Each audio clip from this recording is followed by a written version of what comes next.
여기 앞에 또 갑자기 그러니까 생각나는데 제가 예전에 여기 옆에 살았거든요. 강의가 주중에 밤에 끝나서 강의 많이 한 날은 이제 운전을 못해요. 힘들어서. 그래서 여기 옆에 그냥 살았었어요. 그때 여기 개인이 하는 커피숍이 하나 있는데 여기만 장사가 잘 되는 거예요. 그 당시에 제 커피숍이 투서플레이스 있었고 요 옆에 엔젤리너스 있고 저 뒤로 가면 백다방 있었고 그리고 리터, 벤티 뭐 이런 것들 있었거든. 장사 안 되는데 여기만 개인이 하는데 장사가 잘 돼. 비싼데 커피 주문을 하면 커피가 나올 때 꽃을 한 송이씩 꼭 줘. 그게 뭐라고 남자인 나도 설렌다. 그래 여기 사장님이랑 친해졌다고. 와이프가 자주 가다 보니까 사장님이랑 얘기했는데 사장님이 새벽마다 동아시장인가 저기 꽃대로 간대. 조방 앞에. 그래가지고 손님들 커피 낼 때마다 꽃을 한 개씩 이렇게. 그래가지고 돈을 좀 벌었을 거 아니야. 그걸 가지고 커피잔들을 사 먹기 시작하더라고. 커피잔에 좀 관심이 있었거든 예전에. 그래서 러시아 놀러 가는 사람들한테 로마노소프 좀 부탁하고 막 그랬던 저기 기억이 나. 그런 걸 사 먹어가지고 앞에 진열을 하더라고. 그리고 고객들이 원하는 데다가 잔에다가 이렇게. 그래서 제가 거래처 중에 커피숍을 창업을 준비하시는 분들이 계시면 꼭 여기 벤치마킹 한번 해보라고 그렇게 얘기했던 기억이 나. 그래서 그렇게 프랜차이즈가 난무해가지고 가격 경쟁력에서 뒤떨어지더라도 컨셉 하나로 장사가 되는 저런 업체도 있긴 해. 그것도 보면 신기하게 장사 잘 되는 데가 또 있긴 하죠. 그런 업체가 점점 많아지다 보면 이 장기 불황의 늪에서 또 이제 타계에서 벗어날 수 있는 그런 길이 열리겠지. 저는 우리나라 사람들 대단하다고 생각합니다. 일본의 장기 불황 타계한테 10년 걸렸지만 우리나라는 그 정도까지는 안 걸리지 않을까. 그 정도까지. 그래서 자연스럽게 중소기업 취업자에 대한 소득 감면을 보죠. 중소기업 취업자에 대한 소득 감면, 청년 등 이렇게 표현하지. 이 청년 등에는 청년 60세 이상자 장애인 경력 단절에서 이게 전 정권 때 문재인 정권 때 사회적으로 조금 이 계층들을 지원을 해주자. 그래서 이 4개 계층에 대해서 지원을 해주면서 청년 등이라는 표현을 쓰기 시작했어. 장기 실업 상태에 있는 이런 청년들, 경력 단절 여성들, 장애인들, 60세 이상 고령자들 이런 사람들. 이런 사람들이 중소기업체에 취업을 하면 그 다음 줄에 소득세의 70%, 90%를 감면한다. 됐죠? 개정이 많이 됐다 돼 있죠. 경과 규정을 적용하겠지만 우리는 제일 최근 것만 보면 돼요. 제일 밑에 보니까 대상 업종 추가라고 돼 있죠. 그죠? 업종이 자꾸 늘어나는 거래. 그죠? 다음 페이지. 취업 시기별 감면율과 감면 한도 돼 있는데 그냥 제일 최근 것만 보죠. 청년이래. 청년은 90%지. 90%? 그지? 또 물론 그렇게 생각할 수도 있지. 연봉이 뭐 얼마 되겠어? 그럼 세금이 얼마 되겠어? 그 중에 90%뭐 얼마 되겠어? 이래 생각할 수도 있지만 일단 90% 의미하는 게 크지. 그지? 한도가 또 200만 원. 60세 이상자 70%, 경력 단절 여성 70%. 그죠? 밑에 얼마 동안 해주는데 동그라미 3번에 근로계약 체결일 현재 청년이어야 돼. 그럼 그 이후에는 노땅이돼도 괜찮아. 얼마 동안? 5년 동안. 5년 동안. 됐죠?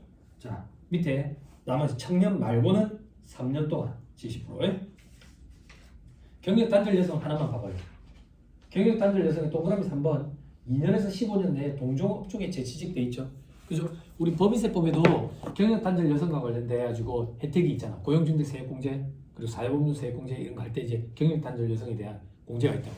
이 경력 단절 여성에 대해서 혜택을 주는 조특법 규정이 처음 등장했을 때 제가 강의할 때 뭐라고 얘기했냐면 이런 일 없을 거니까 신경 쓰지 마세요 그랬다고. 왜 이런 일 없냐면 재취업 안 하거든. 왜 재취업을 안 하는데 나올 때 좋게 나오지 않아. 나올 때 좋게 나왔더라도 회사가 그렇게 의리 있지 않아. 요번에 출산 때문에 경력 단절이 된대. 그때 회사가 의리가 있어가지고 걱정하지 마. 기다릴게. 우리 의리 있잖아. 기다릴게. 이 자리 그대로 유지할게. 유지하고 너가 여태까지 해왔던 일 우리 3명이서 나눠서 할게. 우리가 먼저 그만둔다. 그러니까 그럼 어쩔 수 없이 대체 인력을 데려다 놔야 되는데 대체 인력을 데려다 놓으면 이 사람이 복귀하기 전에 대체 인력이랑 손발이 더 잘 맞아. 그지? 그래서 이런 일은 없을 거야 라고 외쳤더니 그 얘기를 들었나 봐. 그래서 동종업계에만 가면 돼. 그럼 어디를 동종업계라 얘기하는데 중분류가 같은 건데 대, 중, 소, 소의 세세분류 중에 중분류가 같은 대로만 움직이면 돼. 그러면 재취업으로 가죠. 그러면 이제 혜택이 뭐라 그래야지 실효성 있는 거야. 응. 그 자꾸 욕을 해야 돼. 들려? 들려? 응? 연예인 욕은 작게 해야 돼. 특정으로서 전화올 수 있어. 변태 얘기들 이런 건 작게 해야 된다. 자, 넘어가면 중소기업의 범위 돼 있죠. 그죠? 요거를 우리가 공부할 건 아니고 여러분들이 요거만 좀 주의하세요.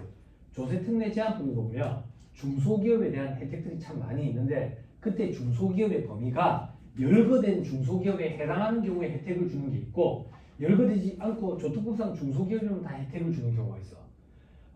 조특법상 중소기업은 소비성 서비스업 중에 여관업, 여관업 그리고 주점업을 제외한 데는 중소기업이 다 될 수 있어. 다 될 수 있어. 그럼 지금 여기는 범위를 정해놨다. 이 업종에 해당되는 중소기업만 해주는 거야. 이걸 잘 따져보고 적용을 해야 돼. 됐죠? 그죠?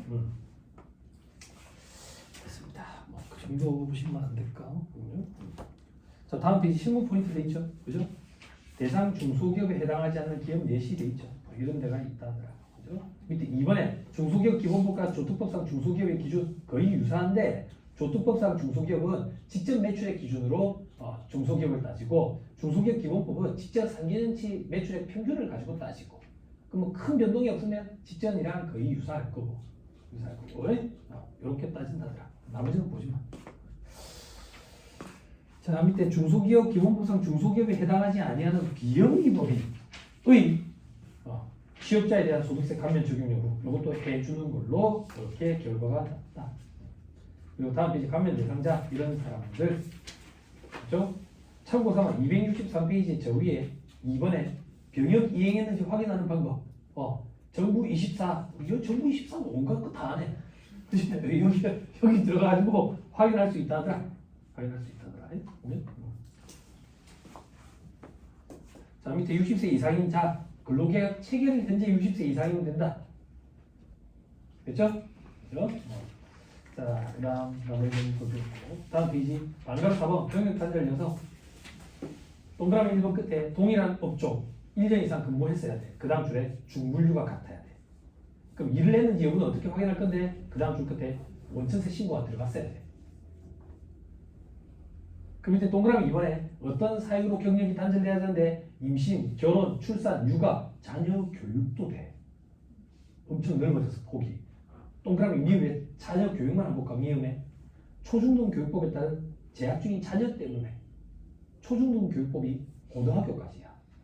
고등학교까지 폭이 많이 넓어졌다고. 그렇죠? 자, 그리고 밑에 2년 이상 15년 미만의 기간이 지난 상태에서 재취업을 해야 돼. 네? 그래서 재취업하는 언니들 보면 네오플러스 쓰던 사람들이라고. 그래서 저한테 막 걱정한다고. 그래서 예전에는 경력이 많았는데 단절이 오래돼가지고 걱정한다고. 기존은 그대로 유지되고 있으니까 걱정 안 해도 된다고. 예전처럼 손 빠른 거 이런 거 필요 없고 되니까. 이쪽 직종이 참 좋은 거야. 회계 사무실뿐만 아니라 회계직이 참 괜찮다고. 팀 자체가. 자, 그리고 다음 페이지 괄호 4번에 감면 세액이 계산돼 있죠. 3년 5년 아까 얘기했었다. 그죠? 이거 오타가 있더라. 한도 2천만 원 아니다. 200만 원이지. 200만 원. 자, 밑에 감면 기간에 요거 하나만 보자. 소득세 감면 기간은 소득세를 감면받는 사람이 다른 중소기업에 취업했대. 혹은 재취업했대. 그럴 때 3년, 5년 이거 어떻게 따질 건데 제 밑에 줄에 최초 취업일부터 3년, 5년이야. 그렇죠? 그렇죠? 그럼 결국 재취업자도 감면받을 수 있다는 얘기야. 그러면 그렇죠? 한 기간에 만약 5년 있는데 초반에 안 하고 3년이나 4년 뒤에 여기서 증강받을 수도 있어요. 그런 문구가 어디서 있었던 것 같은데. 제가 지금 판단이 안 됩니다. 어디서 본 것 같은데. 그걸 적용을 해주는 걸로 제가 본 것 같은데. 적용을 해주면은 이게 너무 폭넓게 해주는 건데. 제가 그럼 조금만 검토해보고 연락드릴게요. 여기 어디서 본 것 같은데.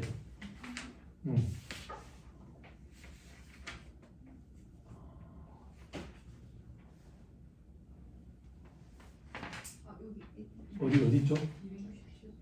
267페이지. 예. 여기서 본 것 같아. 예. 자, 봐. 최초 입사 시에 감면을 신청하지 않아. 재취업 이전에는 감면 신청을 하지 않았고 재취업 이후 최초로 감면을 신청을 하고자 하는데 한데 그때 감면 요건이 충족이 되면 된다. 그때 감면 요건은 청년이면 된다. 그때 청년 기준은 최초 취업 기준. 그래야지 혜택을 주는 거지. 그치? 됐지? 재취업할 땐 노땅이 돼버렸다고. 최초 취업할 땐 청년이어서 그럼 해주겠다는 얘기야. 해주겠다는 얘기. 됐죠? 자, 그 다음 그거랑 연계돼가지고 괄호 3번의 반가를 읽어. 감면을 적용받는 청년이 이직했대. 이직할 때는 이제 노땅이 돼버렸어. 최초 취업할 때 청년이었으니까 해주겠다. 물론 5년이지만. 5년이지만. 됐죠? 자, 그 다음 그래서 269페이지. 이건 뭐 방금 테크닉이야. 269페이지 반가로 이번에 원천지수 문제 회사가 해야 되는 거예요. 두 번째 줄에 첫 번째 줄 끝에 중소기업 취업자 소득세 감면 대상 명세서라는 거를 다음 달 10일까지 원천세 신고할 때 제출한다. 그러면 감면 신청서를 제출받은 달에 다음 달부터 감면율을 적용해가지고 근로소득에 대한 소득세를 원천 징수할 수 있다. 그죠? 여러분들 자체 ERP 쓰니까 잘 모르겠지만 도조는 이제 처음에 이제 저기 사원 등록할 때 그게 메뉴에 있어. 그러면 이제 급여대장에 급여를 집어넣으면 지가 그 감면율을 적용해가지고 바로 그렇게 돼. 네. 자체 ERP는 잘 모르겠어요. 자체 ERP 쓰시는 거죠. 그죠? 어느 정도까지 업그레이드 됐는지 모르겠지만 그걸 유지보수 계약이 이루어져 있죠. 관리를 받고 있죠. 그죠? 그러면 도전이나 세무사랑을 좀 참고해 보시면 좋을 것 같아요. 아무래도 그게 좀 편하니까 그렇게 하고 있는 거거든. 자체 ERP도 그런 식으로 조금 구축을 하고 유지 관리를 하면 일하실 때 좀 편하시지 않을까. 그리고 다들 쓰는 걸 쓰면 편합니다. 이거를 아니 제가 뭐 광고를 같아가지고 말하기가 좀 그런데 근데 일반 기업체는 비자 거기는 뭐습니까? ERP요. 자체 구축한 거예요. 이게 다들 많이 쓰는 걸 쓰면 편한데 회계 사무실은 저렴하게 쓸 수 있는데 일반 기업체는 많이 비싸거든 구축하는데. 그래서 좀 그런데 그렇다고 뭐 인사만 구축하고 회계는 구축 안 하고 또 그러기도 그렇고. 여러분들 역할이 큰 거예요. 개정될 때 특히나 그거를 유지 관리 보수하는 데다가 알려줘가지고 반영을 어떻게 할 건지 우리 회사 특성에 맞게. 자, 이 정도 보시면 돼요. 넘어가요. 사관리 뭐 추가로 해가지고 뭐 5%더 내는 거 그런 것도 있다는데 그냥 넘어갑니다. 자, 그리고 감면 기간 확인 이런 것도 된다더라. 근로자도 확인할 수 있고 회사에서도 확인할 수 있다. 이런 거 방법론은 그죠? 이런 거 확인하실 분들은 클릭해서 들어가서 한 번씩 확인해 보시고. 자, 쭉쭉 넘어가세요. 쭉쭉 넘어가세요.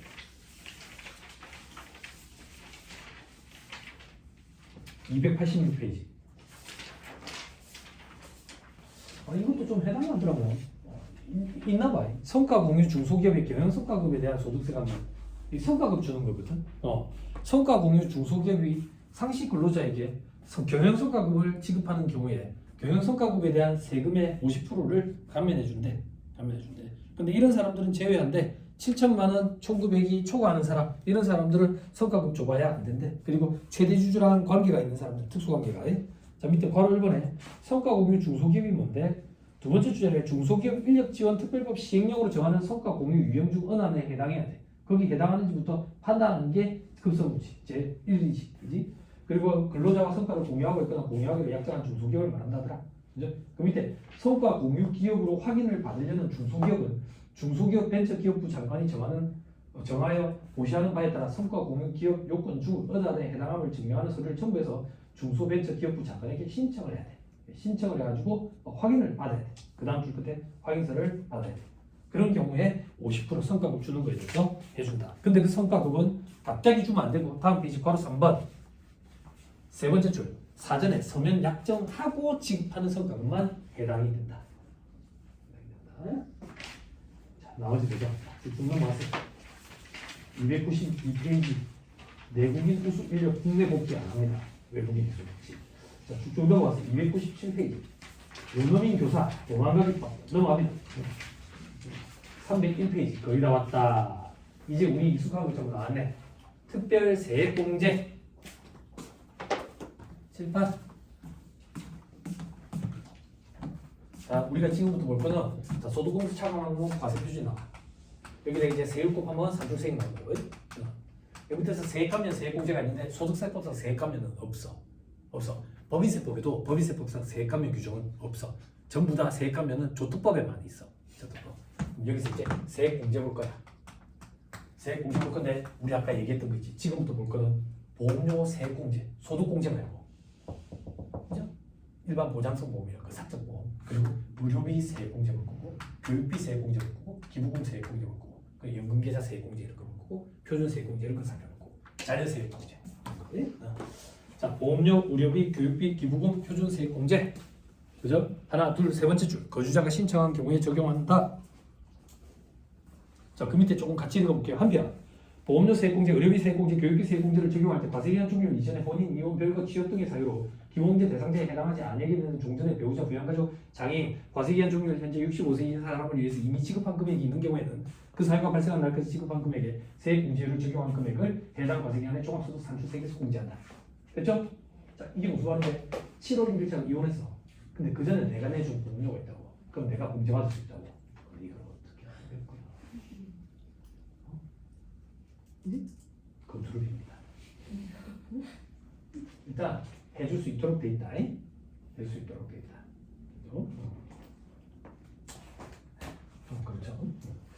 자 밑에 보세요. 밑에 특별세액공제 요약돼 있죠. 요약이니까 안 볼 거예요. 하나씩 구체적으로 볼 건데 여기서 하나만 좀 주의하세요. 의료비 보세요.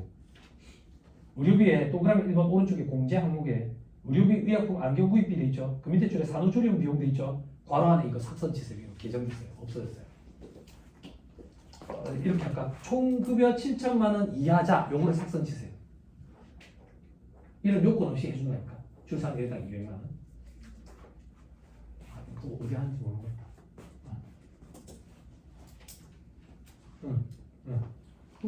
아니, 여기. 총급여 7천만 원 이하세요. 그죠? 오케이. 됐죠? 손으로 짚어줬어요. 독설가 하지 마세요. 그러니까. 배려남이지, 배려남. 그지? 강사평 가서 벌써 쓰셨어요. 미리 얘기를 했어야 되는데. 외모 비하 발음 좀 쓰지 마세요. 집에 있는 와이프가 엄청 속상해요. 누구를 닮았니? 사람을 처음 만나요. 예전에 그랬더니 또 부지런 떠는 사람들 있어. 회계사무실에서 온 사람들인데 이 사람들 아닌가 모르겠다. 세무사님 닮은 꼴, 외국, 국내, 만화 이래가지고 이래가 써놓은 사람 있어. 참 부지런해. 그 강사평 가서 화장실 좀 보내주세요. 50분하고 10분씩 좀 쉬어주세요. 여자 화장실은 줄을 서야 돼요. 그리고 작은 볼일만 봐요. 막 별말 다 있어. 중고등학생도 아닌데 누가 50분하고 10분 쉬어. 성인인데. 그죠? 그렇지만 쉬어드릴게요. 그러니까 악플 좀 날지 마세요. 자 이거 삭선 치고 그죠? 요 규정 없어졌다. 조금 이따 자세히 하나씩 본다. 다음 페이지 1번 보험료 세액공제. 첫 번째 줄 끝에 만기에 환급되는 금액이 납입 보험료를 초과하지 아니하는 보험, 이런 거 우리는 보장성 보험이라고 그래. 보장성 보험이 뭐냐면 내가 보험료 기간 동안에 1,000만 원을 냈어. 근데 내가 보험금 지급 사유에 해당하지 않으면 그냥 없어지는 거야. 혹은 환급을 받는데 1,000만 원보다 작게 환급을 받아. 이런 게 보장성 보험이야. 그야말로 보장만 받는 거지. 그럼 내가 만기 환급금에 대비해서 돈을 불입하는 거는 저축성 보험이라고 그래. 저축성 보험. 근데 여러분들은 잘 모르지. 왜 잘 모르는데? 보험 상품 이름으로 기억을 하지. 보험도 여러분 유행을 타거든. 유행을 타. 한참 이게 유행했었다고. 변액 유니버셜 보험 이런 식으로 표현해가지고. 기억나? 옛날 사람들. 이게 뭐냐면 내가 한 달에 보험료가 10만 원이야. 실질적으로 보장받을 수 있는 보험료는 3만 원밖에 안 되고 나머지 7만 원은 만기 환급금에 대비해서 적립하는 금액이라고. 그럼 적립하면 저거가 그걸 굴려가지고 이자를 붙여준 거야. 국민연금도 빵꾸 나는 바닥에. 그지? 그래서 저는 그걸 추천하고 싶지 않아. 추천하고 싶지 않고 그 돈을 여성분들이 대다수시니까 그걸 연금 저축에 차라리 불입을 해. 그래가지고 나중에 결혼해가지고 애가 초등학교 가기 전까지 끝내 놔놓으면 나중에 노후에 조금 도움이 많이 된다고. 처음부터 너무 많은 금액을 하지 말고 결혼할 때 목돈이 필요하니까. 목돈이 장기가 뭉기잖아. 55세인데. 그게 훨씬 나아. 여러분들 통계자료를 보면 고용이 불안정한 사람일수록 보험에 할애하는 금액 비중이 커요. 월급 중에. 예, 너무 그런데 많이 불입하지 말고 연금저축 괜찮아요. 연금저축. 은행에 아무 데나 가가지고 그래, 한도만큼은 넣어요. 한도만큼만. 너무 많이 넣을 필요도 없고. 자, 그리고 다음 페이지. 그래서 어떻게 하는데 뭐 일반 보장성 보험은 연간 100만 원 한도 내서 12%, 장애인 전용 보장성 보험은 연간 100만 원 한도 내서 15%. 왜 이런 말이 있냐면 이게 과거에는 소득공제였다니까. 소득공제일 때 한도가 100만 원에서. 근데 이게 세액공제로 바뀌니까 유를 곱해야 되지. 그래서 율이 12%였거든. 12%. 아, 이거 기억나요? 이거 박근혜 정권 때네. 12%. 그랬더니 12%라고 욕을 엄청 먹었어. 그래서 부랴부랴 장애인 전용 보장성 보험은 15%로 바꿔버렸어. 표준 세액공제도 원래 12만 원이었어. 욕을 많이 먹어서 만 원 늘린 거야. 13만 원으로. 응? 이런 얘기하니까 되게 나이 든 것 같네. 자, 밑에 보험료 세액공제는 기본공제 대상자만 해줘. 기본공제 대상자만 해준다는 얘기가 뭐야? 나이 요건과 소득금액 요건을 갖춰야 돼. 근데 장애인 전용 보장성 보험은 장애인이니까 나이 요건은 안 갖춰도 돼. 됐죠? 자, 밑에 공제 대상 보험료, 저 밑에 일반 보장성 보험에 동그라미 1, 2, 3, 뭐 누구나 보세요. 생명보험, 상해보험 이런 거 대부분 자동차 보험이 많을 거예요. 됐죠? 자, 그리고 장애인 전용 보장성 보험 이것도 똑같고, 그리고 괄호 3번 304페이지 동그라미 3번 맞벌이 부부인 근로자 본인이 계약자이고 피보험자는 부부 공동이래. 그때 보장성 보험의 보험료는 남편의 연말정산 시 보험료 세액공제 대상이에요. 됐어요? 내가 보험료를 내는데 혜택은 나랑 마누라랑 같이 본다고. 그럼 내가 공제 대상인 거야. 그죠? 동그라미 4번 근로자 본인과 배우자가 모두 근로소득이 있어서 서로 공제 대상 배우자가 아닌 경우에 근로자 본인이 계약자이고 피보험자인 보장성 보험에 대한 보험료는 근로자 본인만이 보험료 세액공제를 받을 수 있는데 계약자가 나고 피보험자가 배우자인 경우에는 둘 다 못 받아. 요거 이해돼요? 잘 봐봐. 나랑 와이프랑 둘 다 소득이 있어. 그래서 각각 서로가 기본공제 대상자가 아니야. 그러면 내가 혜택을 받는 보험료를 냈대. 그러면 내가 공제받는 거야. 지가 혜택을 받는 보험료를 냈대. 그럼 지가 공제를 받는 거야. 아, 저희 와이프가 성씨가 지씨예요. 비하발 지연경이에요. 근데 내가 내는데 혜택은 지가 받는데 안 된다 이거야. 안 된다. 됐어요? 근데 만약에 소득이 없어서 내 기본공제 대상자면 되겠지. 됐지? 자, 됐죠? 자, 그다음 다음 페이지. 말 조심해야 돼. 요즘 수강생들이 되게 예민하시더라고. 예전에 어느 지역이나 강의 때 농담삼아 그런 얘기 했다고. 제가 세무사 동기들 중에 나이 어린 동생들이 결혼 임박하면 많이 찾아온다고 그래가지고 오빠 다들 결혼하지 말았는데 오빠는 왜 결혼 안 하는데 나는 결혼 예찬 먼저다. 해봐라 좋다. 근데 물론 여자가 조금 손해를 보긴 한다. 그 얘기를 했거든. 그 얘기를 했더니 강사분 가서 그런 거 젠더 갈등을 일으킬 수 있으니까 조심해주세요. 젠더 갈등 110V예요? 어이가 없어가지고 내가 그때 그랬다고 내가 가기 때리치고 싶다. 젠더 갈등이에요 말이야. 젠더 갈등. 우리 전부 다 220V 쓰는 거 아니야? 죄송합니다. 취소할게요. 네? 수긍이 빨라요. 그래서 취소할게요. 죄송합니다. 젠더 갈등을 일으킬 수 있겠네. 네. 자, 동그라미 5번. 보험 계약자가 연령 또는 소득금 요건을 충족하지 않아서 해당 근로자의 기본공제 대상자에 해당하지 않으면 공제 못 받는다. 대신에 더해. 됐죠? 밑에 신청 서류 연말정산 간소화 서비스 뜨니까 걱정할 필요 없다. 밑에 간소화 자료는 참고서 보시고 넘어갑니다. 쭉 넘어가세요. 309페이지 한번 보세요. 실무 포인트 3번 리스료에 포함된 자동차 보험료 이거는 공제 대상 보험료 아니다. 이런 것도 좀 확인해 주시고 리스 스케줄표 달라 그러면 세부 내용으로 주죠. 그죠? 이것도 보험료 공제 대상이 아니다. 그죠? 필요 경비에 들어갈 거다. 필요 경비에 그죠? 넘어갑니다. 자, 의료비도 있죠. 의료비. 자, 근로소득이 있는 거주자가 기본공제 대상자 괄호는 뭐라고 돼 있죠? 나이 및 소득의 제한을 받지 않아야한도 돼 있죠. 그죠? 경력이 짧은 동생들이 이것 때문에 따져먹듯이 물어봐. 뭘 물어보는데? 기본공제 대상자의 요건은 나이 요건과 소득금액 요건이잖아. 근데 그걸 안 따지겠대. 그래서 어떻게 착각을 하는데? 그럼 다 해주겠다는 얘기인가요? 가족들을? 아니. 기본공제 대상자의 요건이 뭐였어? 생계를 같이 해야 된다 했잖아. 생계를 같이 하고 있는데 나이 요건과 소득금액 요건을 안 따지겠다는 얘기야. 가족을 다 해주겠다는 얘기가 아니라. 그럼 생계를 같이 하는지 여부를 어떻게 판단한다 했는데 아까 동거 가족 저거 전입신고 가족 판단한다 했잖아. 물론 전입신고가 같이 안 돼 있더라도 배우자와 직계비속은 해준다 했고 주거 형편상 별거로 하고 있는 직계존속도 해준다 했고 그 범위지. 어떻게 가족을 다 해준다라고. 이런 걸 유추 확대 해석이라고 그래.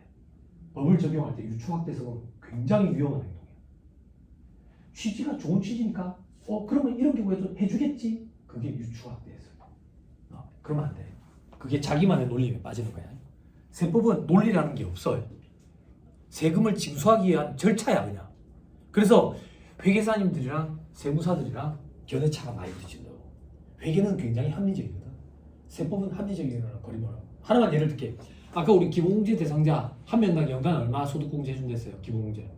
왜 150이에요? 그런 게 없다니까. 그냥 150이야. 방금 보험료 세액공제 12% 15% 왜 12% 15%예요? 그런 게 없다니까. 합리적인 거 그런 걸 따지는 게 아니야. 절차 규정이라고. 자, 의료비 세액공제 생계를 같이 해야 된다. 의료비 세액공제 공제 대상돼 있는데 저만 좀 쓸게요.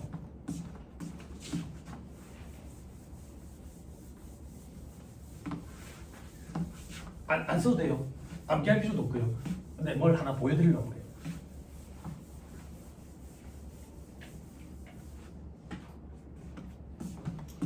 자, 의료비 세액공제는 이렇게 이루어져요. 본인 의료비, 그리고 65세 이상자, 그리고 장애인, 그리고 중증질환자. 이 중증질환자의 범위에 뭐 결핵환자도 들어가고 그래. 구체적으로는요 몰라. 나 의사가 아니라서. 아무튼 그런 중증질환자도 여기에 들어가. 그리고 개정이 돼가지고 들어온 게 6세 이하자. 여기에 지출한 의료비는 공통적으로 전액 다 공제 대상이 돼. 전액 다. 자, 다음 두 번째. 그 외의자를 위해서 지출한 의료비는 총 금액의 3%를 차감해. 이게 공제 대상 금액이 돼. 세 번째. 미수가 그리고 선천성 이상 위에서 지출한 의료비 다 공제 대상이 돼. 네. 자, 네 번째.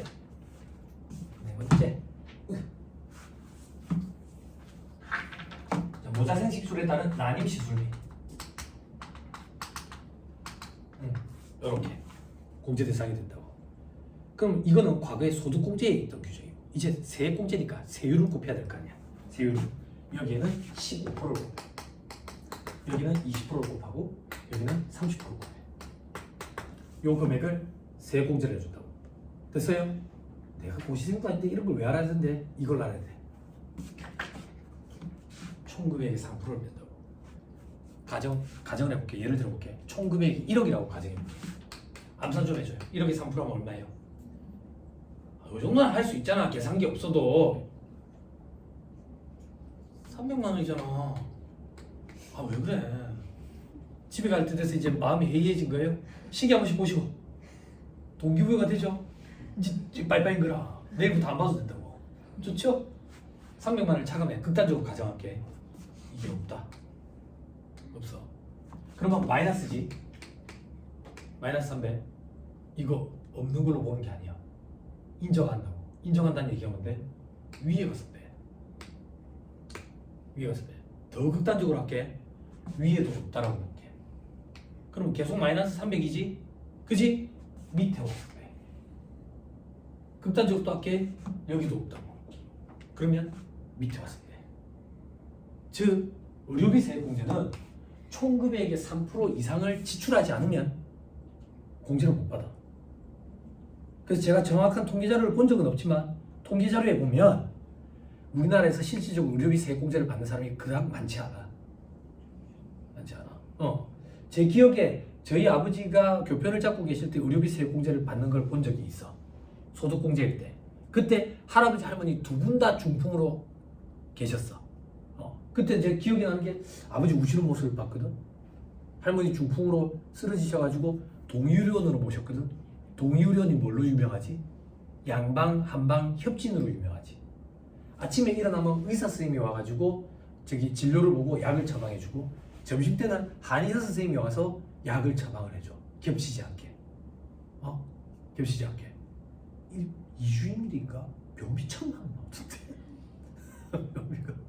아버지가 모시고 그냥 집에 가 있어. 어쩔 수 없이 병원비 때문에. 중간에 정산 안 해주면 치료 안 들어가잖아요. 냉정하거든. 냉정하거든. 그리고 중간중간에 위험하면 각서도 쓰라 하거든. 저도 한번 흥분한 적이 있거든. 할아버지랑 둘이 살 때. 병원 많이 들락날락 119도 많이 탔지. 어르신이랑 같이 사니까. 119 처음에는 막 무섭던데 나중에는 익숙해지더라고. 뭐 각서 쓰라 그러니까 이제 화가 나는 거 흥분해가지고 그럼 도대체 책임질 수 있는 게 뭐냐고. 각서 다 쓰면. 그랬는데 결국 오진은 했지. 오진을 해가지고 더 이상 저기는 안 가지. 말기 암이라고 시한부 두 달 때렸는데 암이 아니었어. 배 끝이 쪼그라든 거였는데 나이 드신 분들은 그걸 초짜 의사들이 암덩이로 본 거야. 원자력 의학원에 갔더니 누가 그렇게 처방을 누가 진단을 했어요. 동유련에서 그랬는데요. 그러니까 동유련이 어디 있는 거예요? 그러대. 엄청 비하. 서울에서 내려오신 교수님들이니까 거기는. 그래서 그때 제가 욱하는 마음에 소송을 걸려고 막 그랬는데 아버지가 그 당시에 동의대 교편을 잡고 계셨어. 그래서 좋은 게 좋은 거다 그냥 넘어가자 이랬던 기억이 나. 그러니까 오진도 많아요. 실력이 없다는 얘기가 아니라 환자 한 명당 진료 시간이 너무 짧으니까 그런 일이 안 생기겠어. 그래서 그런 일이 생기면 꼭 2군데 3군데 진단을 한번 받아보세요. 그리고 보존을 전문적으로 하는 의사가 있고 수술을 우선으로 하는 의사가 있어요. 또 그러니까 그걸 또 다양한 견해를 좀 보셔야 돼. 그죠? 요거 안 넣으면 해당 사항 없다. 해당 사항 없다. 그래서 직원들이 그런 얘기 할 거예요. 나 올해 병원 많이 댕겨 병원비 많이 나갔는데 왜 공제 받은 게 없는 겨 이란다고. 그냥? 그러면 2가지 이유 중에 하나야. 병원비가 많이 안 나갔든지 혹은 월급이 많든지. 그렇게 생각하면 돼. 성실신고 확인 대상 사업자들 의료비 세액 공제 되잖아요. 성실신고 확인 대상 사업자들은 사업소득자니까 총급액이 없지. 그럼 여기에 뭐가 들어가야 되는데 사업소득 총수익금이 들어가면 아무도 공제 못 받아. 여기가 들어가야 돼. 사업소득금액이 들어가야 돼. 총급액이 대응되는 건 사업소득 총수익금액이잖아. 총수익금액 매출이 얼마인데 15억이야. 그러면 그 사람 이 사람은 뭐 어떻게 해? 그러면 아무도 공제 못 받으니까 성실신고 확인 대상 사업자들은 사업소득금액의 3분 그렇게 따져. 됐죠? 됐죠? 오케이 됐다. 그러면 지금부터 볼 건 뭔데? 어떤 게 대상이 되는 의료비냐 이거야. 일단 요거부터 미용 목적이면 안 되겠지.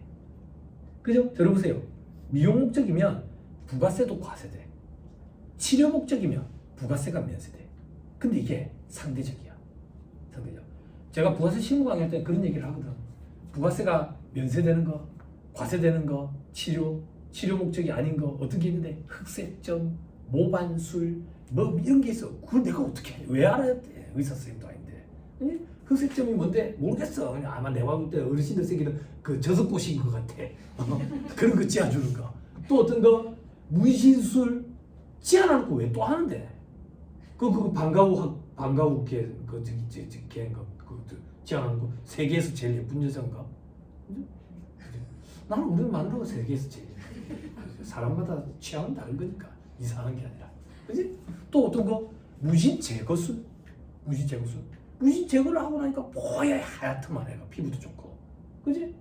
부의사에게인가 뭐 하얀 애 있지. 그지? 그런 것들도 전부 다 이렇게 들어간다. 피어싱 이것도 부가세가 과세된다. 콧돌이요. 이러면 속았잖아. 그러니까 이렇게 들어있지. 피어싱. 아니 그런 걸 내가 왜 알아야 돼? 의사 선생님도 아닌데. 근데 이게 강의할 때 필요하더라고. 아간면 교정술 들어봤어요? 이게 뭐지? 양악수술이더라고. 양악수술. 그걸 가지고 예를 들게요. 신이처럼 예뻐지고 싶어서 양악수술을 했어. 그럼 부가세가 과세된다. 의료비세 공제도 못 받아. 근데 내가 부정교합이 심해. 그래서 양악수술을 받았어. 그러면 부가세가 면제되고 의료비세 공제도 돼. 또 유방 확대 축소술. 이게 미용 목적이면 과세. 그런데 거유증 때문에 일상생활이 힘들어. 뭐 물론 이제 서양인들이 많지만 그래서 축소수를 받았어. 그러면 저거 면세되고 의료비세 공제도 받아. 또 하나 유방 제거수 그걸 가지고 얘기할게. 과거에는 안 됐다가 과세했다가 면세로 바뀌었는데 여기 병원이니까 아실 거예요. 우리나라 여성들이 OECD국 중에 유방 환자가 엄청나게 많대. 엄청나게 많대. 근데 이제 저희 와이프도 이제 모유 수유를 오래 했거든요. 첫째를 3살 때까지 했으니까 모유 수유를 오래 했어. 근데 확실히 달라. 확실히 달라. 면역력이 달라. 모유 수유하고 있을 때는 애가 감기도 한 번 안 걸려. 분유로 바꾸는 순간부터 애가 잔병치를 해. 확실히 모유 수유를 하는 경우에 애들이 건강하긴 해. 건강하긴 해.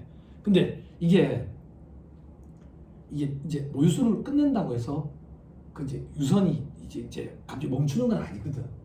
그러니까 찌꺼기가 남아. 그걸 빼줘야 돼. 그게 몽울이 생기고 이러면서 나중에 유방암으로 생기는 경우가 많대. 그래서 그 찌꺼기를 빼주는 사람이 있어.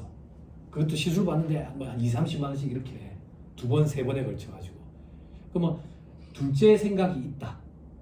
둘째 생각이 있건 없건 간에 일단 여자가 건강해야 된다고. 그러려면 그런 시술을 받아야 돼. 그런 시술. 그러니까 썸 타는 남자가 있으면 그런 거 해줄 건지 꼭 물어보고 사귀라고. 나 이번에 만나는 남자는 결혼까지 고려해야 되니까 처음부터 물어보자. 조리원, 산후조리원, 외부로 보내줄 기가, 그리고 저거 뭐 나중에 마사지 그거 확실히 해줄 기가 이렇게. 네가 말고 돈을 대줄 기가 이렇게. 그래서 우리나라 여성들이 유방 환자가 많은데 이게 여성의 상징이잖아. 그래서 제거를 하면 살 수 있는데 자살을 택하는 거야. 그래서 예전에 그런 다큐멘터리들이 막 있었어. 그래서 이걸 제거하고 났을 때 모양을 다시 잡는 거. 그게 유방 제거술인데 제가 알기로는 방송인 뭐 박원숙 씨인가가 그걸 받은 걸로 알고 있어. 그거는 과거에는 미용 목적으로만 받는데 이제 부가세가 면세돼. 그리고 의료비세 공제 대상도 들어가지. 치료 목적이니까. 됐죠? 다시 돌아가자. 해보자. 자, 밑에 공제 대상 의료비 돼 있죠. 그죠? 두 번째 줄에 실손 의료보험금을 지급받은 경우에 실손 의료보험금은 공제 대상에서 제외한다. 당연하지. 내 주머니에서 나간 게 아니니까. 그죠? 근데 보험료는 내가 냈잖아. 그때 공제 받았지. 그래서 생각해야지. 그죠? 그죠? 근데 어떤 문제가 생기는데 이런 문제가 생기거든. 내가 의료비를 12월 31일에 지출을 했어. 근데 실손 의료보험금은 다음 연도에 들어왔다고. 그래서 연말정산할 때 실손 의료보험금 받은 게 반영이 안 된 거야. 그럼 어떻게 해야 돼? 바로 잡아야지. 어떻게 바로 잡아? 수정신고해야지. 그런데 그런 일이 내가 예측할 수 있어? 없지. 그래서 수정신고해도 가산세는 안 매겨. 가산세는 안 매겨. 어쩔 수 없잖아. 그지? 자, 밑에 맨 마지막 줄. 미용 성형수술을 위한 거 안 돼. 건강증진을 위한 의약품 구입 비용 이런 것도 안 돼. 됐어요? 됐죠? 다음 페이지. 동그라미 1번. 진찰, 치료, 질병 예방 체크. 질병 예방도 돼. 됐죠? 그래서 그 건강검진 이런 것도 된다고 해요. 자, 그 다음 동그라미 2번에 괄호 안에 한약도 돼. 한약도 주의해야 돼. 한약이라 했지 보약이라 안 했어요. 한의원에 가서 치료 목적의 약. 근데 십전대보탕, 뭐 총명탕 이런 보약은 안 돼. 보약은 안 돼. 이 한의사들이 올라간 이유가 이거야. 이거를 조작해가지고 매출을 막 이렇게 했다가 국세청에서 전수조사 들어가지고 막 힘들어졌던 거야. 한의원들 전체적으로. 동그라미 3번 장애인 보장부, 의료기기 구입 또는 임차 렌트해야 되는데 자 보장부 비싸서 1,000만 원 이상씩도 하거든. 십자인대 파열됐을 때 제가 예전에 군생활할 때 그런 거 관리했었거든. 비싸. 개인 맞춤형이니까. 동그라미 4번에 시력 보정용 그치? 안경, 컨택트 렌즈 합쳐서 1당 연간 50만 원까지. 동그라미 5번 보청기도 비싸다. 저기. 그리고 동그라미 8번 산후조리원비 출산 1회당 200만 원. 애 하나당이 아니야. 출산 1회당. 그리고 총금액이 7천만 원 이하인 근로소득자 그런 요건은 없어졌다. 다음에 이제 괄호 2번 공제 대상에서 제외되는 의료비. 동그라미 1번 미용 성형수술 건강증진을 위한 거. 그렇죠? 동그라미 2번 두 번째 줄 출산 전 진료비 지원금 이런 것도 안 된대. 자 동그라미 3번 사내근로복지기금으로부터 받은 거. 내 돈이 안 나갔으니까 이렇게 생각하면 돼. 됐죠? 출산 전 진료비 지원금이 아마 그걸 거야. 그 초음파 몇 번 볼 수 있는 그거. 그 행복맘인가 보험맘인가 그거 100만 원인가 충전해 주는 그거. 자 동그라미 4번에 국외는 안 돼. 국외 교육비는 공제 대상인데 국외 의료비는 공제 대상이 아니야. 그리고 동그라미 5번에 실손 의료보험금은 꼭 떼야지. 자 다음 페이지 의료비 세액공제 산식 제가 보여드렸고요. 반가를 이번에 중증 질환자, 희귀성 난치성 질환자, 결핵 환자, 건강보험법에 따른 뭐 이런 요양급여를 받는 사람으로서 어쩌고저쩌고 돼 있어. 그지? 여러분들은 요 정도만. 이 중증 질환에 어떤 것들이 있는데 의사가 아니잖아. 중증 질환에 해당하는 질환을 앓고 있는 사람도 공제 대상이 된다 하더라 많이. 그런 것만 알려주면 돼. 그리고 미수가 선천성 이상을 하는 거지. 그리고 난임 시술비. 뭘 주의해야 되는데 이거는 연말정산 간소화 서비스에 구분이 안 된다. 구분이 안 되니까 근로소득자들한테 병원에서 별도의 입증할 수 있는 서류를 별도로 제출해달라고 얘기를 해요. 됐죠? 그 정도 보시면 안 되겠습니까? 또, 자, 315페이지. 315페이지 잘 따라오세요. 밑에서 세 번째 줄. 해당 보험금을 지급받은 과세기간이 달라 해당 보험금을 지급받은 후 의료비를 지출한 과세기간에 대한 소득세를 수정신고할 때 연말정산 다시 할 때 가산세를 전액 면제하도록 했다. 됐죠? 아까 얘기한 거 보험금이 뒤늦게 들어가지고. 자, 근데 다음 페이지 보니까 국세청 연말정산 간소화 자료 참고하시고 넘어갑니다. 320페이지 국세청 연말정산 간소화 자료에 실손 의료보험금 이런 나오죠? 그죠? 그러니까 걱정할 필요 없다. 넘어갑니다.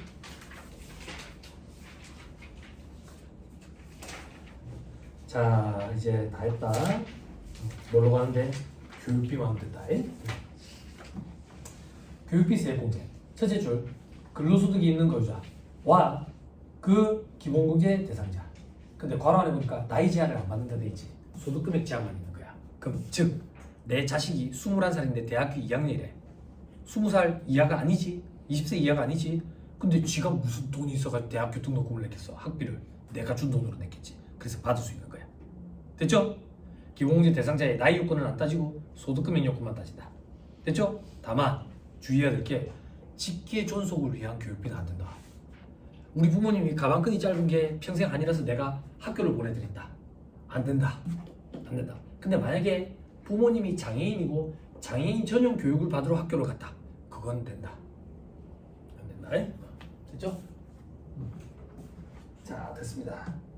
자, 그럼 뭐 한도는 어떻게 되는데? 초등학교, 중학교, 고등학교까지는 연간 300만 원. 대학교는 좀 등록금 비싸니까 연간 900만 원. 대학원은 한도 이런 거 없어. 대신에 대학원은 내가 가는 걸 내가 지출하는 것만 공제 받을 수 있어.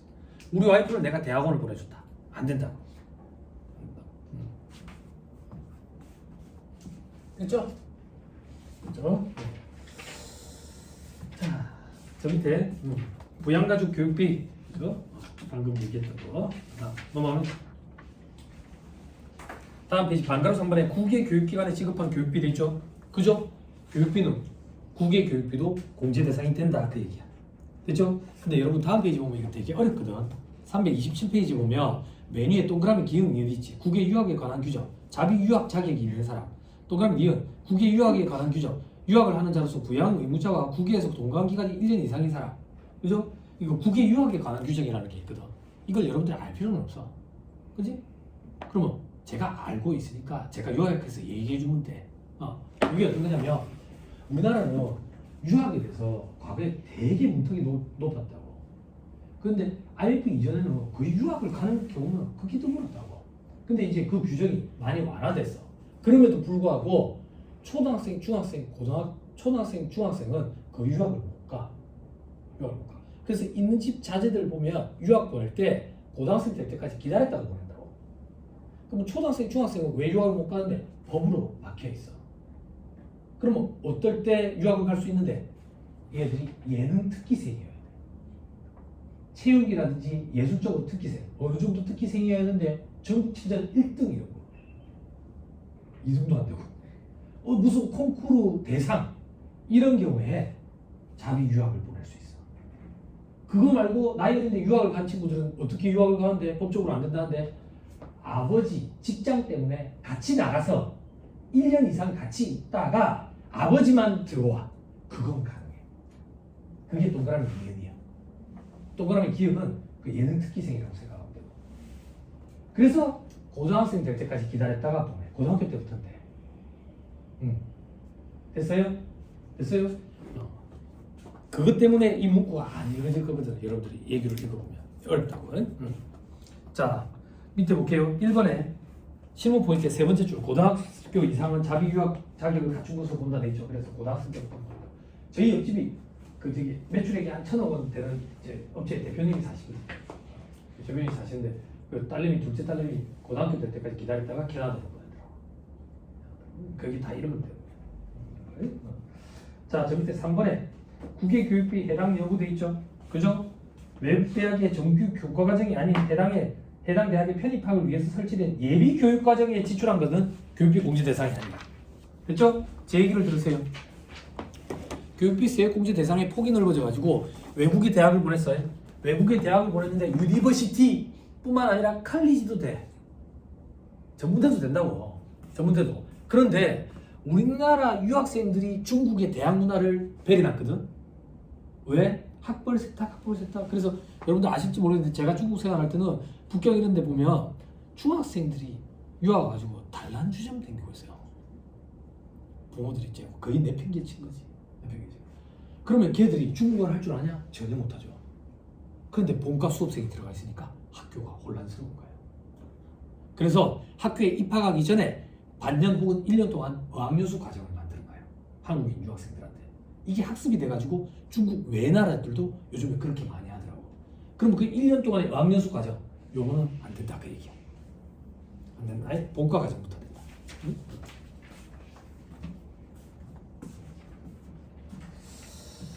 자, 됐죠? 자, 329페이지. 초등학교 취업 전 아동을 위한 학원비 돼 있죠? 그죠? 학원비는 미취학 아동을 위해서 지출한 거면 된다. 저 밑에 동그라미 이번에 공제 대상 지출액에 첫째 줄 끝에 체육시설에서 월 단위로 실시하는 교수과정 주 1회 이상 실시하는 것만 된다. 어젠가 얘기해 줬죠. 그죠? 이거 조금 중요한 거. 예? 넘어가면 다음 페이지 뭐 학교, 대학원 이런 데 있는데 대학원은 내 것만. 그리고 반가로 4번에 학자금 대출 원리금 상환에 내가 대학 다닐 때 대학 등록금을 학자금 대출을 내가 내가지고 나중에 졸업하고 회사에 입사해서 원천징수 의무자인 회사랑 연기가 돼가지고 내가 월급 받을 때마다 떼고 그게 교육비 공제 대상이다 그 얘기야. 그럼 이게 무슨 혜택입니까? 이렇게 생각하는 사람들이 있는데 시점을 뒤로 늦춰준 거지. 교육비를 지출했을 때 말고 갚을 때 공제를 해주니까 혜택을 주는 거라고. 됐죠? 됐죠? 원천징수 의무자 회사에서 떼고 지급을 합니다. 자, 그 다음 페이지 실무 포인트 1번에 공제 대상에서 제외되는 거 어떤 거? 동그라미 1번 연체이자 이런 거 그거는 학비가 아니지. 그지? 수업료가 아니지. 동그라미 2번 감면 면제받은 거는 당연히 돈이 안 나갔으니까. 그지? 그래서 장학금은 학비 면제해 주는 거보다 돈으로 주는 장학금이 참 좋더라. 통장에 바로 꽂아주는 거. 그럼 급하게 통장을 빨리 하나 만들어야 돼. 부모님 몰래. 그래가지고 그런 걸로 이제 노트북도 사고 전체 사서도 사고 그랬던 거 같아. 자, 동그라미 3번에 학자금 대출 원리금 중 지자체나 공공기관으로부터 지원받아서 상환한 거. 그죠? 저 밑에 3번에 학자금 대출 상환에 연말정산 간소화 서비스 제공한다. 밑에 장애인 특수교육비 이런 것들이 따라. 다음 페이지 교육비의 범위 공제대상 교육비 동그라미 1번 눈으로 보세요. 이런 게 교육비죠. 그죠? 동그라미 2번 급식비도 교육비에 들어간다. 동그라미 3번 교과서비 동그라미 4번 교복구입비 중고등학생만 연간 1인당 50만. 동그라미 5번 방과 후 학교 수업료 특별활동비. 그죠? 됐죠? 얼마나 폭이 넓어졌냐면 과거에는 안 됐었는데 방과 후 학교 수업료 방과 후 학교 교재비도 이제 교육비 공제 대상이에요. 그 교재를 학교에서 사도 되고 밖에 일반 서점에서 사도 돼요. 그럼 일반 서점에서 사면 공제 대상 자료를 추가로 좀 첨부를 해야 되겠죠. 그죠? 다 공제 대상이 돼요. 그렇죠? 자, 그리고 이게 공제 대상이 아니었어요. 과거에. 언제? 제가 시험장에 들어가서 해. 그때 시험에 나오고 이슈화 시켜가지고 다음 주에 공제 대상에 추가시켰어요. 세무사 시험은 그런 쪽으로 활용도 좀 해요. 사회적으로 문제가 있거나 미흡하거나 이슈되는 걸 시험 문제 출제를 하고 더 이슈화 시켜서 해결책을 좀 많이 내고 이런 것도 좀 있더라고요. 동그라미 5번 특별활동비. 동그라미 6번 현장 체험 학습비. 그죠? 특별활동. 그걸 진짜 한다 했지 요즘 학생들. 근데 1인당 연간 30만 원. 여기에 수학여행비도 포함이에요. 포함해서 30만 원이에요. 그리고 동그라미 7번 이건 재작년에 들어왔지. 그지? 여러분들 졸업한 지 오래돼서 그런지 모르겠는데 요즘에 학생들 한 군데에 지원하는데 7만 원인가 그런데 6군데까지 지원할 수 있대. 예, 그 돈이 목돈인 거야. 그래서 대학 입학 전형도 공제 대상이다. 됐죠? 됐어요? 자, 저 밑에 공제 대상에서 제외되는 거 표 한번 보세요. 표 보니까 차량 운행비 이런 거, 앨범비. 근데 졸업 앨범 이런 거, 졸업 앨범을 그죠? 다 없애고 싶어 하지 않아? 뭐 너무 찍는지 잘 모르겠지만 아무튼 그 저희 애도 어린이집에서 이제 초등학교 갈 때 졸업 앨범을 찍었는데 그날 애가 전날 감기가 심해가지고 잠을 못 자봤거든. 사진 찍을 때 졸았는 거야. 그 사진기사 아저씨가 눈을 그려줬더라고. 애가 눈이 이래. 무섭더라고. 안 보지. 자, 밑에 실기 제일 마지막 칸 봐봐. 대학교 기숙사비 이런 거 안 돼. 그리고 대학원의 논문 심사료 이런 것도 안 된대. 됐나요? 됐어요? 그리고 여러분 뭐 저는 잘 모르는데 그 예능 쪽으로 가면 학교의 교수님들을 이렇게 과외처럼 해가지고 실기로 이렇게 하는가 봐, 배우는가 봐. 실기 실습비 이래가지고 이런 건 다 안 돼. 이런 것도 안 돼. 그렇죠? 자, 다음 페이지 한도 1번에 대학생 900만 원, 나머지는 연간 300만 원. 그렇죠? 본인 교육비, 장애인 특수 교육비 이런 건 한도 없다. 신청 서류 이런 거는 보지 말자. 넘어가기. 부세청 간소화 사례 활자금 대출 갚음부터 나오고 그 다음 페이지에 일반 교육비도 나오고 그죠? 넘어가기.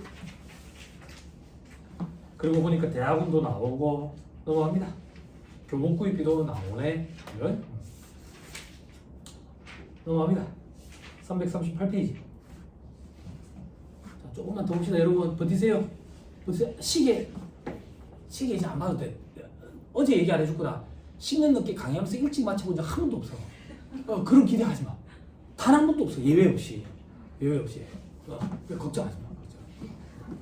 자, 3번에 실무 포인트 2번에 유치원 종일반 운영비.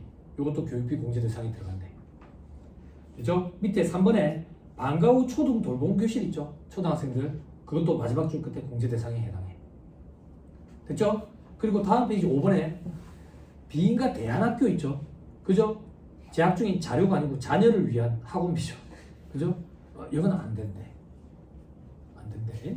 그죠? 그래서 혹시 여러분들 아실지 모르겠는데 장애우를 데리고 있는 이제 부모 입장에서는 이렇게 대안학교 이런 데를 좀 보내는 경우가 많은가 봐. 이게 학비가 몇백씩 이렇게 나오는 거야. 월.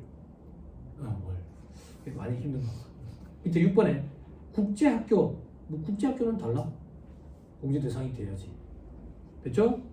자, 7번에 대학생이 타 대학의 교육비를 납부했대. 바보야?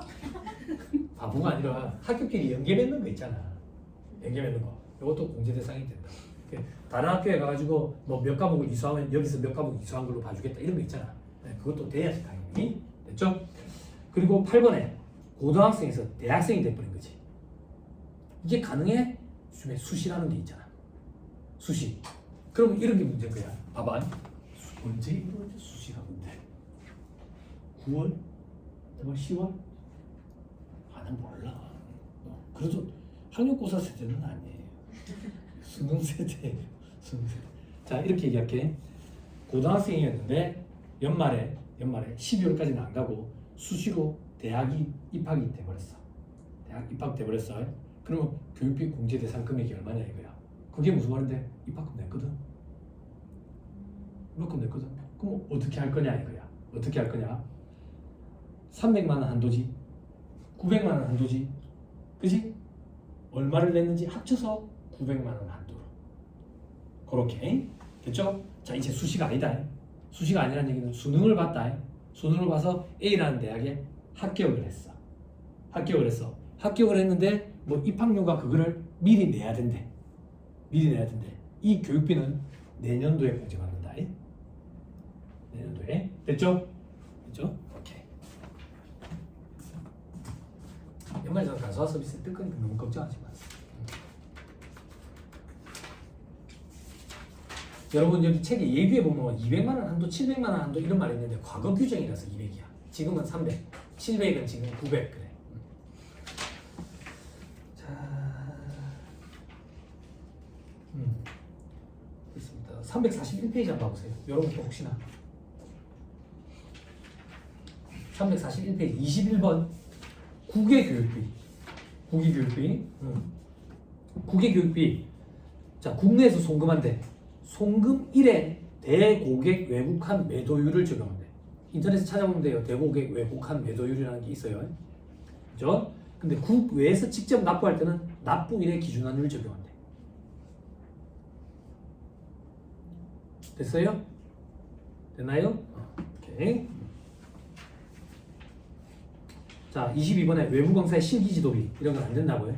예능 관련돼서 학생들이 많이 한대. 그리고 두 번째 줄 봐봐. 학교 버스, 기숙사비, 어학연수 과정 이런 거 안 돼. 그죠? 자, 밑에 23번에 또 나오네. 외국에 있는 어학연수 이것도 안 돼. 24번에 동그라미 1번 논문심사비 안 돼.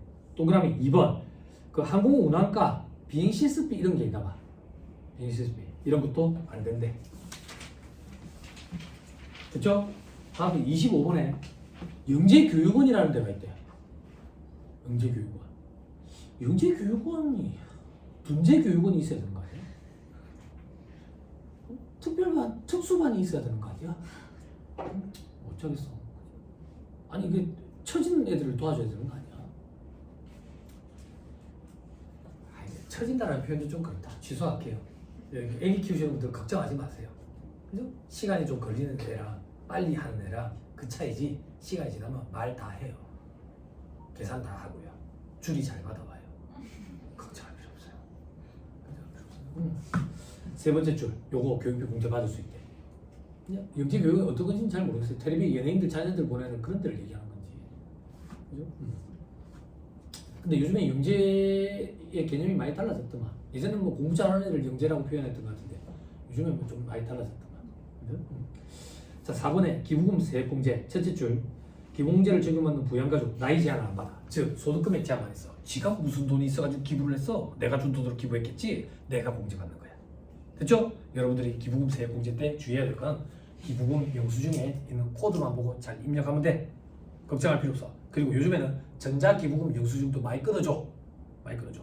어떤 경우에 몸으로 떼었대. 몸으로 떼우면 기부금 영수증 끊어주는 데가 뭐 전자로 끊어주는 그런 것도 있어. 그지? 그리고 여러분들 그 정당후원금, 정치자금 기부금이라고. 정당후원금. 정치에 입문하겠다 라고 어떻게 시그널을 주지? 출판 기념회를 한다고. 출판 기념회가 웬 말이야. 너무 노티난다. 북 콘서트 이렇게 얘기하지. 주로 부산은 백스코에서 많이 한다고. 그래서 그게 책을 돈 받고 팔 거 아니야? 그게 정당후원금이야. 책값이 얼만데요? 아무도 모르는데 봉투에 5만 원짜리를 막 수북히 넣어서 내. 그럼 저 옆에 기부금 영수증 끊어주는 데가 있어. 그게 정치자금 기부금이야. 우리나라는 개인이 정치자금을 기부했을 때는 마치 특례 기부금처럼 100% 전액 다 공제 대상이 돼. 그런데 법인이 정치자금을 기부하면 전액 다 비지정 기부금으로 송금불사이 돼. 됐습니다. 하나, 둘, 세 번째 줄 끝에 다만 정치자금 기부금, 고향사랑 기부금 요거는 내가 지출한 것만 공제 대상이 된다. 그리고 몸으로 떼었을 때 기부금도 내가 떼운 것만 된다. 그런 규정을 안 만들면 우리 회사 직원들 놀고 있는 직원이 있으면 태안반도에 가가지고 기름 닦으라고 계속 시키겠지. 그러니까 내 것만 된다. 몸으로 떼운 것도. 됐죠? 자, 그게 345페이지에 있는 반가로 2번이 특별제한제도에 하루 8만 원씩 쳐주고 시간당 8시간 기준으로. 351페이지 기부금액 6월 공제돼 있죠. 그죠? 하나, 둘, 셋, 넷, 다섯 번째 줄 끝에 10년 2013년 1월 1일 이후 기부금부터. 그 밑에 동그라미 2번 정치자금, 고향사랑, 우리사주학 기부금은 2월 안 된다. 됐죠? 다음 페이지 빨리 따라오세요. 시간이 얼마 남았어요? 동그라미 2번 바짝 꽉 채워야 돼요. 동그라미 2번 첫째 줄 끝에 2월 된 기부금을 우선 공제한다. 그 다음 줄에 2월 된 기부금이 여러 개가 있으면 옛날 것부터 먼저 한다. 됐나요? 됐지요? 자, 358페이지 실무 포인트 1번 천도제 비용, 사식구제 이런 거 마지막 줄 기부금에 해당한대. 종교단체 기부금으로. 응? 뭔지 잘 모르겠지만 그죠? 자, 넘어가세요. 369페이지 표준세액공제 두 번째 줄 13만 원. 어떤 경우에 첫째 줄 특별소득공제, 특별세액공제, 월세세액공제를 신청하지 않은 경우 신청을 안 하면 표준세액공제 13만 원. 신청을 했더라도 13만 원보다 작으면 표준세액공제 13만 원. 프로그램에 로직이 걸려가지고 둘 중에 큰 거를 적용하도록 돼 있다. 공제를 받았는데 왜 빈칸으로 자꾸 돼 있지? 그렇게 의문을 가질 필요 없다. 프로그램이 귀찮은 걸 우리 대신에 좀 해준 거다. 넘어갑니다. 자, 자녀세액공제 했었죠? 확인만 합시다. 괄호 1번에 15, 둘째는 20, 그게 합치니까 35, 셋째부터는 그때 30만 원. 밑에 괄호 2번 출산 입양공제 첫째면 30, 둘째면 50, 셋째면 70. 넘어갑니다. 372페이지 연금계좌세액공제 개인연금저축 불입환경. 넘어갑니다. 373페이지 ISA 계좌 만기 전환금액 10% 곱한 금액을 한도 300만 원으로 해서 연금저축계좌에 불입한 걸로 봐서 연금계좌 세액공제를 적용해 주더라. 더럽게 짜증나네. 뭐가 짜증나는데? 야, 나는 이미 50이 넘었는데 그럼 지금부터 불입해봐서 얼마나 불입하겠냐? 그래서 50이 넘은 사람들은 불입액의 공제 혜택 한도를 늘려줬어요. 그 이유는 국민연금이 앵고 났으니까 개인연금 저축이라도 불입하는 그 얘기예요. 좀 안타깝죠. 시대상하졌지만. 자, 다음 페이지 이제 외국납부세 이런 거 볼 필요 없고 379페이지. 자, 월세세 공제 과세기간 종료일 현재. 요거는 종료일이 아닌 주택을 소유하지 아니한 세대의 세대주가 안 받으면 구성원이 받아볼 수도 있다. 됐나요? 됐어요. 380페이지 괄호 2번 월세액의 범위 첫째 줄 끝에 주택 괄호 안에 오피스텔 고시원도 돼. 서울에는 고시텔 이래가지고 거의 집이랑 마찬가지야. 화장실 안에 있어. 알지? 그러면 고시 공부하는 사람들이 있어야 되잖아. 전부 직장인이야. 처음에 회사에 기숙사가 없어서 고시원에 2달 있을 때 있잖아요. 나는 고시생 아니잖아. 직장인이잖아. 그래서 4만 원 더 주고 창문이 있는 방을 구했다고. 창문이 있는 방은 4만 원을 더 줘야 돼. 그리고 고바위에 딱 걸쳐져 있거든. 고시원이 여기 밑에 쪽에 있으면 방값이 더 비싸. 다리가 덜 아프니까. 아침에 출근하려고 샤워장에 갔는데 기가 막히는 거지. 전부 샤워하고 있지. 와, 나야 고시생들 부지런하네. 전부 직장이에요. 전부 직장이에요. 그러니까 집처럼 봐줘야 돼. 집처럼 봐줘야 된다고. 그래서 이 혜택을 주는 거야. 정말이야. 직장인들이 그거 많이 살아서 그래. 두 번째 줄 월세액을 말한다. 사글세액도 포함한다더라. 사글세액은 뭔데요? 1년치 월세를 미리 내놔놓고 까내려 가는 걸 하더라. 이렇게 생각하면 돼. 자, 그럼 밑에 동그라미 1번 국민주택 규모의 주택이거나 이거나 오아야 기준시가 4억 원 이하인 주택일까. 됐죠? 그러면 15%, 17% 이렇게 곱한 금액을 공제를 해준다.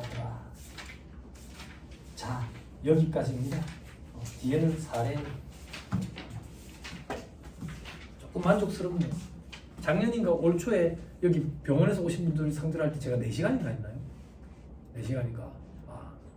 되게 짜증나더라고요. 4시간 동안 뭘 하겠어요? 그죠? 마음이 조급해 죽겠는데 쉬는 시간을 안 주면 안 준다고 또 쓰레기를 하거든요. 그죠? 여담을 안 하면 쉬는 시간에 찾아와요. 세무사에 무슨 일이 있냐고. 요즘 왜 여담을 안 하냐고. 여담도 해야지. 쉬는 시간도 줘야지. 강의도 해야지. 시간에 쫓기는 거죠. 근데 이틀짜리 하니까 좀 할 말이 많아지네. 다음 주에 법인 결산 조정 실무 강의 있는데 혹시 시간 되시는 분들 관심 있으신 분들은 들으시면 좋을 것 같고 그 다음 주에 부가세 실무 강의. 그러면 이런 강의가 내년에 또 언제 벌어질지는 모르겠어요. 그러니까 있을 때 혹시나 시간적 여유가 되신다면 들어놓으시면 도움이 되겠다 싶어요. 네, 이틀 동안 강의 듣느라 고생 많으셨습니다. 수고하셨습니다.